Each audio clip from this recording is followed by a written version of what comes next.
সিদ্ধান্তে অংশগ্রহণকারীর অধিকাংশ যখন মতামত দেয় সেটাই হলো চূড়ান্ত। সরকারি দল অনুমোদন করছে না, কিন্তু বিরোধী দল ওখানে নোট অফ ডিসেন্ট আছে। তার মানে কি? তো নোট অফ ডিসেন্টকে আমাদের গ্রহণ করতে হবে। গণতান্ত্রিক ব্যবস্থাটা কি হয়? গণতান্ত্রিক ব্যবস্থাটা হয় যে কোনো ইস্যুতে যেখানে মেজরিটেরিয়ান পদ্ধতিতে, যেখানে অধিকাংশ অংশগ্রহণকারীর সিদ্ধান্তে অংশগ্রহণকারীর অধিকাংশ যখন মতামত দেয় সেটাই হলো চূড়ান্ত, সেটাই হলো সিদ্ধান্ত। নোট অফ ডিসেন্ট গুলো দিয়েছে, এগুলো মাইনরিটি ভিউ, কিন্তু সিদ্ধান্তটা হয়েছে মেজরিটি ভিউর ভিত্তিতে। তাই ওই যে নোট অফ ডিসেন্টটা আর কোনো প্রাসঙ্গিক না। জনগণ যে বিষয়গুলো ব্যাপারে ঐক্যমত্য হয়েছে মেজরিটির সিদ্ধান্তের ভিত্তিতে, সেগুলোই গণভোটে গিয়েছে, সেগুলোই মানুষ অনুমোদন করেছে, সেগুলোই শেষ কথা, সেগুলোই চূড়ান্ত।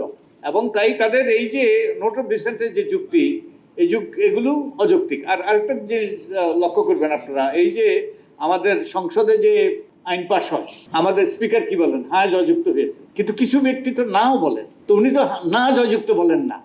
তো হ্যাঁ জয়যুক্ত মানে ওটাই সিদ্ধান্ত, মেজরিটেরিয়ান পদ্ধতিতে মেজরিটি সিদ্ধান্ত, গণতান্ত্রিক পদ্ধতিতে। তাই ওনারা যেই যুক্তি দেন যে ওনাদের নোট অফ ডিসেন্ট, এটার কোন রকম যৌক্তিকতা আছে বলে আমি মনে করি না। যে গণভোটে যেটা পাশ হয়েছে, গণভোটে যেটা জনগণ সম্মতি দিয়েছে, এটাই এখন অবশ্য পালনীয় আমাদের জন্য। এবং যে গণভোটে আরো যেটা জনগণ সম্মতি দিয়েছে সেটা হলো সংসদ সদস্য হিসেবে শপথ গ্রহণের পাশাপাশি তারা সংবিধান সংস্কার পরিষদ হিসেবেও শপথ গ্রহণ করবে, যেটা তারা করে নাই। এবং এটাও করাও তাদের জন্য বাধ্যতামূলক, কারণ জনগণ এবারে সম্মতি দিয়েছে। জুলাই জাতীয় সনদ বাস্তবায়ন কেন অপরিহার্য? কারণ এটা জনগণের রায় এর পক্ষে গিয়েছে।